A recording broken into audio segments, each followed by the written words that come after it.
सबके मन में ये भाव आया, ये जो भी प्रकट हुई हैं ये किसी भी प्रकार से हमको हमारी गृहिणी के रूप में प्राप्त हो जाए। इतने सुंदर ठाकुर जी बनकर के आए। चंद्रमा भी पीछे पीछे चल रहे हैं, शंकर जी भी पीछे पीछे चल रहे हैं, ब्रह्मा जी भी पीछे पीछे दौड़ रहे हैं, वरुण आदि आदि जितने भी देव हैं सब मोहिनी पर ऐसे लट्टू हुए कि एक बार हमको देख बर ले, एक बार केवल हम पर दृष्टिपात कर दे, उसी मात्र से हमारा कल्याण हो जाना है। ऐसा ठाकुर जी का स्वरूप। परंतु उन 33 कोटि देवताओं में एक देव ऐसे हैं जिनका मोहिनी के प्रति ऐसा कोई दुर्भाव नहीं था, और वो देव थे सूर्य। सूर्य ने जब मोहिनी के सौंदर्य को देखा तो उनके मन में भाव आया, इतनी सुंदर, इतनी सुकुमारी, इतनी कोमल, इतनी मधुर। सबको तो लगे हमारी पत्नी बने, लेकिन सूर्य को लगे मेरी बेटी बन जाए, मुझे पुत्री रूप में प्राप्त हो जाए।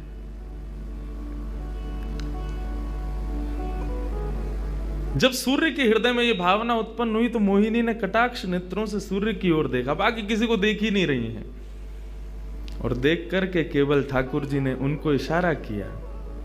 बोले तो आपकी ऐसी इच्छा है? सूर्य बोले जी भगवान, मेरी बहुत अभिलाषा है कि आप पुत्री रूप में मेरे यहां पधारो। ठाकुर जी बोले इतना साधारण नहीं है हमको प्राप्त करना, पुत्र रूप में प्राप्त करना फिर भी साधारण होगा, लेकिन पुत्री भाव में ये तो असाधारण है, इसके लिए आपको तप करना पड़ेगा। सूर्य बोले मैं आज से ही तप करूंगा, लेकिन आप वचन दो मेरे यहां पधारोगे और इसी रूप में पधारोगे। मोहिनी ने कहा यदि मैं तुम्हारे भजन से प्रसन्न हुई, यदि तुम्हारी भक्ति में, तुम्हारे प्रेम में प्रबलता हुई, मोहिनी 33 कोटि देवताओं को मोहित करती है, लेकिन तुम्हारे भजन के प्रभाव से मैं जब तुम्हारे यहां अवतरित होंगी तो मोहिनी को भी मोहित करने वाला रूप धारण करके आऊंगी। मोहिनी जिसने तीनों लोकों को अपने रूप पर न्योछावर कर दिया, वो मोहिनी भी जिस रूप को देख करके मोहित हो जाए, वो रूप आएगा आपके यहां पर।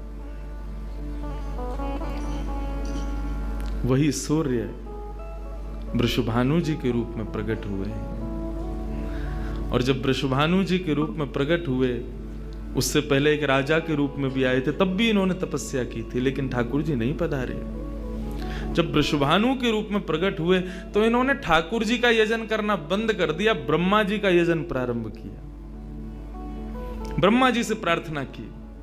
ब्रह्मा जी प्रकट हुए, बोले क्या वरदान चाहिए? बोले वरदान आपसे नहीं चाहिए, वरदान हमको किसी ने कहा था कि वे हमारे यहाँ पुत्री रूप धारण करके आएंगे, मुझे लग रहा वो कहीं भूल नहीं गए हो, इसलिए ब्रह्मा जी आप बहुत करीब हो ठाकुर जी के, आप उनको जाकर के संकेत करो कि कोई आश में बैठा उनकी में। जब से मोहिनी स्वरूप देखा तब से हम पागल हुए फिर रहे हैं। 33 कोटि देवताओं के मन में यही आता है कब प्रकट होंगी दोबारा। कृपा करो, आप प्रार्थना करो कि वो पधारें। ब्रह्मा जी बोले आपके भजन में इतनी सामर्थ्य है कि ठाकुर जी मना नहीं कर सकते। बोले तो फिर मुझे विश्वास के लिए कुछ तो कह करके जाओ। ब्रह्मा जी बोले मेरी जिम्मेवारी बन जाए, इसलिए चलो इस पर्वत के रूप में मैं विराज जाता हूं। और बरसाना पर्वत के रूप में श्री ब्रह्मा जी विराज गए। ठाकुर जी आएंगे, मैं जिम्मेवारी लेता हूं, इसलिए मैं ही पर्वत बन के बैठा हूं। ब्रह्मा जी ने जाकर के प्रार्थना की। ठाकुर जी बोले मैं तो सच में ही भूल गया था कि मुझे जाना है। बोले भगवान वो बहुत प्रतीक्षा कर रहे हैं आपकी। वृषभानु जी का भजन कैसा बताया। वृषभानु जी की एक ही इच्छा है कि मेरे पास जो पुत्री रूप ठाकुर जी का आवे, ठाकुर जी मोहिनी बनकर के आए तो 33 कोटि देवताओं के हृदय में ठाकुर जी के प्रति वात्सल्य भाव प्रकट नहीं हुआ, प्रेम भाव प्रकट नहीं हुआ, कुछ और ही भाव था उन देवताओं का। वृषभानु जी कह रहे हैं कि मैं ऐसी पुत्री पाना चाहता हूं जिसको देख करके काम नष्ट हो जाए, काम का भी मर्दन हो जाए, सामने वाले के हृदय में एक दिव्य प्रेम प्रकट हो, निष्काम प्रेम, अनकंडीशनल लव किसे कहते हैं, इसका प्रसाद पूरी दुनिया को देने वाली ऐसी पुत्री मेरे घर पधारे। स्वार्थ सिद्ध प्रेम सब करना जानते हैं, लेकिन निस्वार्थ प्रेम किसे कहते हैं, वो ठाकुर जी का वो शक्ति स्वरूप ही सबको बता सकता है। ब्रह्मा जी की प्रार्थना हुई ठाकुर जी से। ठाकुर जी अपने वैकुंठ में विचरण कर रहे हैं, विचार कर रहे हैं कैसे करूं, नंद यशोदा के यहाँ भी जाना है, देवकी वसुदेव के यहाँ भी पुत्र बनना है, पहले से ही 4 मम्मी पापा हैं हमारे, अब ये 2 मम्मी पापा और कैसे बनाऊं, 6 माता पिता। तब ठाकुर जी विचरण कर रहे थे, तभी एक खंभ में मणि, उस मणि में ठाकुर जी ने अपना प्रतिबिंब देखा। ठाकुर जी अपना प्रतिबिंब नहीं देखते, क्यों? बहुत कम देखते हैं। जब श्रृंगार आरती होती लाल जी की, तभी इनको प्रतिबिंब दिखाते हैं, और उस प्रतिबिंब में भी इतने इतराते हैं महाराज, उसमें भी स्वयं को देख करके खुश हो जाते हैं, वाह मैं कितना प्यारा लग रहा हूं। अपना प्रतिबिंब ठाकुर जी इसलिए नहीं देखते क्योंकि स्वयं ठाकुर जी मोहित हो जाते हैं खुद ही पर। जैसे ही ठाकुर जी ने स्वयं का प्रतिबिंब देखा, प्रतिबिंब देख के आगे बढ़े, लेकिन ठाकुर जी मन में विचार करने लगे, मुझे सबके स्वभाव प्रिय हैं, लेकिन अपना यदि देखूं तो अपना प्रतिबिंब बहुत प्रिय है। जब स्वयं को देखता हूं प्रतिबिंब में, तो ऐसा लगता है कि मानो जो सबको मोहित कर रहा है वो स्वयं को जब देखे तो खुद भी मोहित हो रहा है, क्योंकि प्रतिबिंब कभी झूठ नहीं बोलता। प्रतिबिंब का ये स्वभाव है, आप जैसे हो वैसा आपको दिखाता है। ठाकुर जी ने जब प्रतिबिंब देखा, अपने उस प्रतिबिंब स्वरूप को ठाकुर जी ने स्थिर कर दिया, और स्थिर करके अब तो ठाकुर जी लाए महाराज लक्ष्मी जी की पूरी पेटिका लेकर के आए श्रृंगार की, और अपने प्रतिबिंब स्वरूप को ही उन्होंने श्रृंगार करना प्रारंभ किया। किशोरी जी के श्रृंगार का इतना भाव बताते हैं, किशोरी जी की नथ बेसर ऐसी, किशोरी जी के कान के कुंडल ऐसे, किशोरी जी के पांव की महावर ऐसी, क्यों ना हो, क्योंकि श्याम सुंदर ने श्रृंगार किया है। किशोरी जी का जो स्वरूप है वो ठाकुर जी ने उसका श्रृंगार किया है। नारायण बैठे महाराज सिंहासन लगा करके अपने प्रतिबिंब का ही श्रृंगार कर रहे हैं। मोर पीछ हटाया, मुकुट उतार के दूर रखा, घुंघराले केशों को खोल दिया, नेत्रों में सुंदर सुंदर छोटा छोटा काजल लगाया, माथे पर एक सुंदर बिंदिया लगाई है, होठों पर निर्मल लालिमा लगाई है, गले में हार पहनाया, सर्वांगीण श्रृंगार किया, और लक्ष्मी जी की चुनरी ला करके जैसे शीश पर से चढ़ा करके ठाकुर जी ने थोड़ा सा जो श्याम रंग है उसको जैसे ही गौर वर्ण किया, वैकुंठ के उस प्रतिबिंब में से मानो जैसे सूर्य चंद्र का एकाकार रूप प्रकट हो गया हो, इतना तेज पुंज प्रकट हो गया कि ठाकुर जी भी अपने नेत्रों को छुपाने लगे। थोड़ी देर नेत्रों को बंद करने के बाद जब बड़ी धीरे से ठाकुर जी ने जब अपने प्रतिबिंब की ओर देखा, तो किशोरी जी का दिव्य स्वरूप वहां प्रकट हो गया। ठाकुर जी ने दंडवत किया, पहले प्रणाम, हे श्याम सुंदर, आपने ही मेरो निर्माण कियो है, आपने ही मोको प्रकट कियो है। क्या भाव है? ठाकुर जी बोले कोई भाव नहीं है, केवल मोहिनी भाव से 33 कोट देवता मोहित हुए थे, लेकिन मैं मोहित नहीं हो पाया था, इसलिए तब से मैं भी तड़प रहा था कि मुझे भी कोई मोहित करे, उस मोहिनी को भी मोहित कोई करे। वो स्वरूप आज प्रकट हुआ है। धर्म की स्थापना हुई, ज्ञान की स्थापना हुई, भक्ति की स्थापना हुई, वैराग्य की स्थापना हुई, लेकिन अंततो गत्वा संसार का सार जो प्रेम है उसकी स्थापना नहीं हुई है। उसके लिए आपका अवतार धारण करना अति आवश्यक है। आप मेरी शक्ति हैं, आप मेरी आत्मा हैं। पूरा विश्व और पूरे विश्व की दिव्य चेतना किसकी प्राप्ति के लिए दौड़ रही है?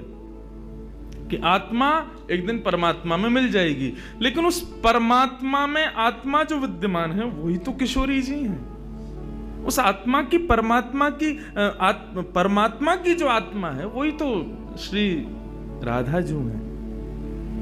लोग उनके रूप को नहीं समझ पाते।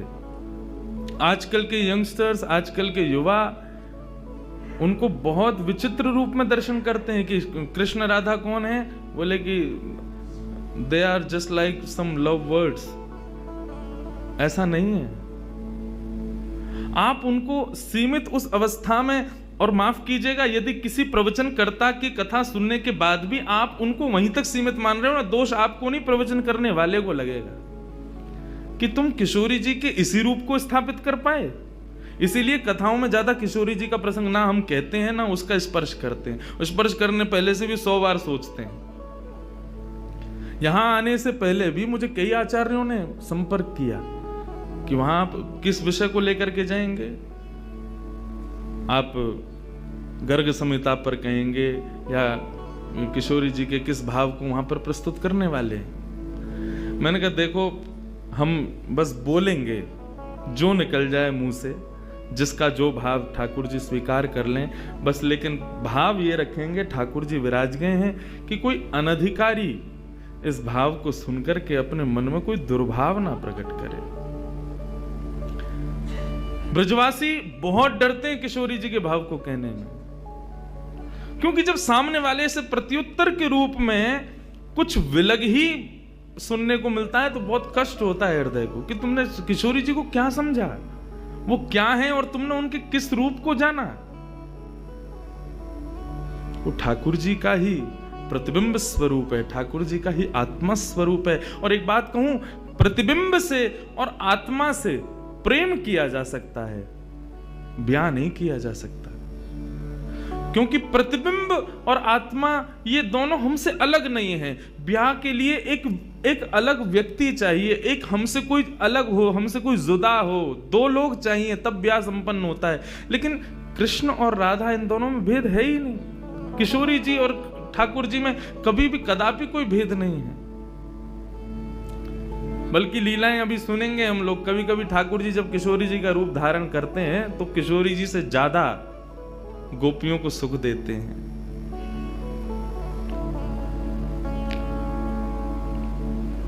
ऐसा भाव किशोरी जी से प्रार्थना की ठाकुर जी ने कि आप पधारो और प्रेम की स्थापना के लिए आप भूमंडल पर सूर्य के ही अवतार वृषभानु जी के यहां पर आप अवतरित हो।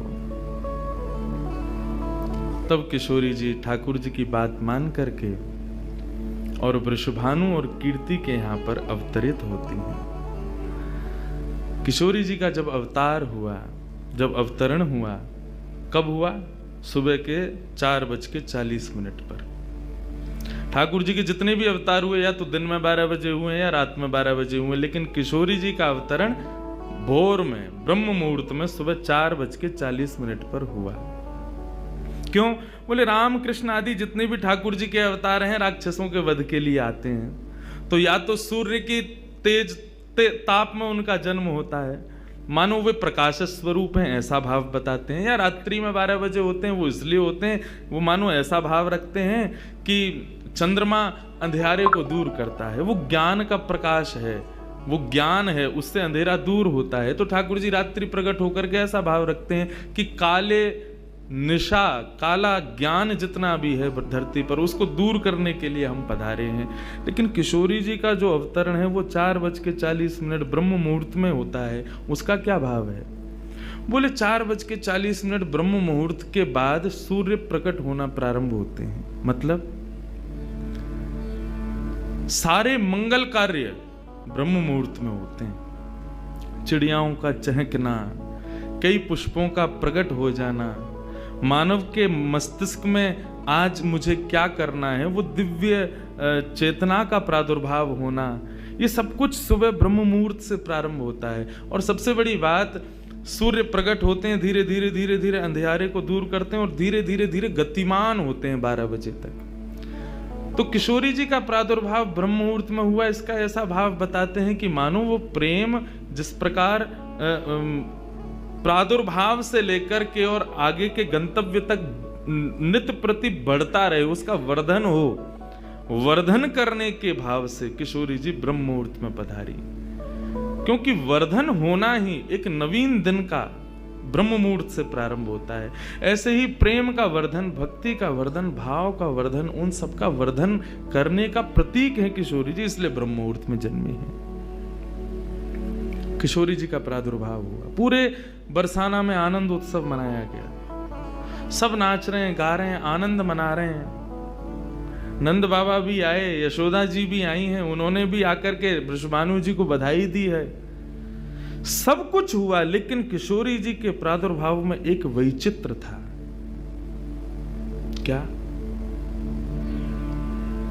दिन बीत गए 8, लेकिन किशोरी जी ने अभी तक नेत्र नहीं खोले। अभी तक किशोरी जी केवल एक छोटी सी बालिका हैं, एक सुकुमारी हैं, परंतु अभी तक किसी को भी किशोरी जी के नेत्रों का दर्शन नहीं हुआ। अभी तक किशोरी जी के नेत्र नहीं खुले हैं। इस बात से कभी कभी चिंतित हो जाते हैं वृषभानु जी और कीर्ति कि हमारी लाली है तो गई है, लेकिन पता ना क्यों अपने नेत्रन को नहीं खोल रही है। कभी कोई संत आ जाए, कोई वैष्णव आ जाए, कोई ब्राह्मण आ जाए, तो उनसे निवेदन करते हैं कि हमारी लाली नेत्र नहीं खोल रही। तब देवताओं ने नारद जी को भेजा, आप जाओ और जाकर के वृषभानु जी के इस मन के भाव को पूर्ण करके आओ। किशोरी जी के सुंदर नेत्रों का दर्शन उनको कराओ। तब श्री नारद जी महाराज का आगमन हुआ। नारद जी जैसे ही आए तो वृषभानु जी ने नारद जी को देखते ही सबसे पहले अपने पुत्र को बिठा दिया। श्री दामा से मिलो, हमारा लाला है। नारद जी उससे मिले, उसका सब देखने लगे। नारद जी मन में विचार कर रहे हैं कि उनसे कब मिलवाएंगे, किशोरी जी का दर्शन कब होगा। 2-3 दिन तक नारद जी विचरण करते रहे बरसाने में। वृषभानु जी का मन तो होता है कि मैं इनसे कुछ कहूं, कुछ पूछूं, थोड़ा किशोरी जी के बारे में, अपनी लाली के बारे में न कुछ जानूं, लेकिन अभी वो भाव प्रकट नहीं हो रहा है। तब एक दिन एक छोटी सी बरसाने की लाली को जब नारद जी महाराज खिला रहे थे और उससे प्रेम चर्चा कर रहे थे, ये दृश्य जब वृषभानु जी ने देखा, उन्होंने तुरंत नारद जी के चरण पकड़े और कहा, हे भगवान, हमारी एक लाली भई है, बहुत सुंदर है, सुकुमारी है, नन्ही सी है। अभी वाकु देख करके स्पर्श करवे में ऊं डर लगे कि कहीं हमारे स्पर्श से कोई कष्ट ना है जाए, या हमारे हम सबन को दर्शन भी ना करा में। लेकिन महात्मन आपसे पूछना चाह मैं, हमारी लाली नेत्र नहीं खोल रही है, कहा भाव है? नारद जी तो तुरंत बोले, अरे तो तुमने इतने दिन से क्यों नहीं बताया? वो तो पहले से ही बैठे थे तैयार कि ये जल्दी बोले तो मैं जाऊं, जाकर के दर्शन करूं। बोले संकोच है रहे हो? बोले संकोच मत करो, अभी लेके चलो। कहां है तुम्हारी लाली, मुंह को बताओ। नारद जी महाराज जा रहे हैं वृषभानु भवन में। एक बेड़ी पार की, दूसरी बेड़ी पार की, तीसरी बेड़ी पार की। जैसे ही भीतर पहुंचे हैं, सुंदर सुगंधी भीतर से प्रकट हो रही है। सामने स्वर्ण जटित एक पालना है, और जैसे उस पालने में जाकर के नारद जी ने दर्शन किया, कमल कली को वृषभानु की लली को रंग, कैसा रंग है? बोले जैसे कमल की कली हो मैं ना, ऐसी श्री वृषभानु नंदिनी है। नारद जी ने जैसे उनको दर्शन किए हुए आनंदित है गए। आनंदित है करके प्रणाम करने लगे। वृषभानु जी बोले, हमारी लाली नेत्र नाए खोल रही है, आप कृपा करो ना। नारद जी बोले, एक मंत्र पढ़ना पड़ेगा, कुछ करना पड़ेगा, तंत्र मंत्र करना पड़ेगा, तब आपकी लाली बोलेगी। वृषभानु जी बोले, देख लो, ले संभल के करियो, हमारी लाली बहुत कोमल है, वो ना स्पर्श नहीं करेंगे, दूर बैठ के करेंगे। वृषभानु जी बोले, तो करो। बोले, आपको पहले बाहर जानो पड़े, वो एकांत में करेंगे। कीर्ति वृषभानु जी को देखें, बोले, लाली को अकेला तो नहीं छोड़ेंगे? बोले, नहीं बाबा, विश्वास पात्र हम कर सके। वृषभानु जी और कीर्ति दोनों जैसे ही बाहर पधारे, नारद जी ने गेट बंद किया तुरंत चरणन में प्रणाम कियो और प्रणाम करके सीधे सन्मुख बैठे हैं। हे कृष्ण मनोहारिणी जय वृंदावन प्रिया, जय भ्रू मंगल ललिता, जय वेणु रवाकुल, जय कृष्ण मनोहारिणी जय वृंदावन प्रिया, जय भ्रू मंगल ललिता, जय वेणु रवाकुल। जैसे ही नारद जी के मुख से ये शब्द प्रकट हुआ, जय कृष्ण मनोहारिणी, ये कृष्ण मनोहारिणी शब्द जैसे ही नन्ही सी श्री किशोरी जी के कान में कृष्ण शब्द गयो, कृष्ण शब्द जाते ही नन्ही सी किशोरी जी के नेत्र अपने आप धीरे धीरे धीरे धीरे खुलन लगे, मुख पर एक प्रसन्नता सी प्रकट है गई। नन्ही सी किशोरी अभी करवट लेनो भी नहीं जाने, लेकिन जैसे ही बार बार ये श्लोक का गान नारद जी के द्वारा हो रहा है, जय कृष्ण मनोहारिणी जय वृंदावन प्रिय, इसको सुनकर के किशोरी जी जो अभी करवट लेनो भी ना जाने, वो अपने पालना को पकड़ करके अपने पालना से उछक करके वहीं से झांक करके श्री नारद जी को देख रही हैं। और नारद जी ने जैसे किशोरी जी के रूप को देखो है, सुंदर मृगनयनी किशोरी जी आज नारद जी को देख रही हैं। मुख में भी दांत ना है, बिना दांतन के किशोरी जी के मुखमंडल की प्रसन्नता देख करके नारद जी आनंद विभोर हो गए। नारद जी बोले, आपको ये कीर्तन भायो, आपको ये कीर्तन प्रिय लगो? किशोरी जी के मुख से केवल किलकारी निकल रही है। नारद जी ने उठाई अपनी वीणा करताल और जय कृष्ण मनोहारिणी जय वृंदावन प्रिय, और इसी का कीर्तन करते हुए वहां नाचने लगे, नृत्य करने लगे, चारों ओर घूम रहे हैं। बीच में पालने में श्री किशोरी जी बैठ करके और करताल बजा रही हैं, और करताल बजा करके आनंदित हो रही हैं। ब्रजभानु जी बाहर खड़े बोले कि भीतर तो कीर्तन चल रहा है, करताल की आवाज आ रही है, वीणा बज रही है। तभी उनने कान लगा करके सुनो तो नारद जी गा रहे, जय कृष्ण मनोहारिणी जय वृंदावन प्रिय, जय भ्रू मंगल ललिता, जय वेणु रवाकुल।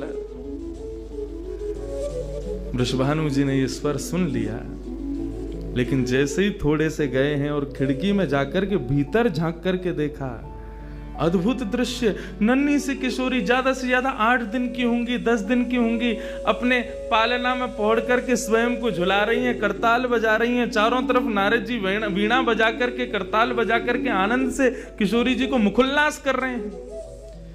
ये दृश्य देख करके श्री वृषभानु जी को एक बार तो मूर्छा आ गई, मैं वास्तव में 8 दिन की बालिका को देख रहा हूं। उन्होंने कीर्ति को कुछ नहीं बताया। नारद जी महाराज ने प्रणाम किया। तब किशोरी जी की सहचरियां प्रकट हुई और कहा कि हे नारद, आपने हमारी किशोरी जी को बहुत सुख प्रदान किया है। जब कभी भी आपको ऐसा दर्शन करना हो तो हम आपको कुछ स्थान बता रहे हैं। गोवर्धन, श्री यमुना पुलिन और ब्रज कुंज, इन 3 स्थानों पर आप जब कभी भी हमारी किशोरी को स्मरण करके यही कीर्तन को गान करोगे, किशोरी जी को यही स्वरूप आपको दिखेगा। ये हमारा वरदान है आपको, क्योंकि आपने किशोरी जी कृपामयी तो हैं। लाल जी 10 बार विचार करेंगे कृपा करवे में, किशोरी जी विचार थोड़ी करें, वो तो तुरंत करुणा करें। नारद जी जाओ, जब कभी भी लाडली को दर्शन करना हो यही भाव से कर लियो। नारद जी महाराज के नेत्र सजल है गए, किशोरी जी के चरणन में बारंबार प्रणाम कियो और प्रणतिपात करते हुए वहां से प्रस्थान कर गए। किशोरी जी फिर से नेत्र बंद करके अपने पालना में पड़ गई। कीर्ति जी बोली, बाबा आयो टोना टोटका करके गयो, तब वो हमारी लाली के नेत्र तो खुले नहीं। कीर्ति जी गोद में लेकर के सुला रही है, नेक नेक थोड़ी सी संकुचित है करके रुदन करना प्रारंभ कियो। सो इतने में वृषभानु जी आए और वृषभानु जी बोले, नेक दियो लाली को। और किशोरी जी को गोद में लेकर के वृषभानु जी बोले, हे कृष्ण मनोहारिणी। जैसे ही बोले तुरंत किशोरी जी के नेत्र फिर से खुल गए, फिर से अपनी किलकारी भर करके कीर्तन में करताल बजाने लगी, आनंद विभोर हो गई। अब तो जैसे ही ये भाव देखो वृषभानु जी ने कीर्ति को सुनायो, कीर्ति भी वही गा रही है, पूरा बरसानो आकर के श्री कृष्ण कीर्तन करने लगो, और बीच में मध्य में बैठ कर के किशोरी जी अपनी करताल बजा रही हैं, किलकिल करके हंस रही हैं, इतनी आनंद विभोर रह रही हैं। तब सबन को ये भेद पतो चलो, कहा कि ये श्री कृष्ण की आत्मा है, ये उनसे विलग नहीं है, वे ही या को सर्वस्व है।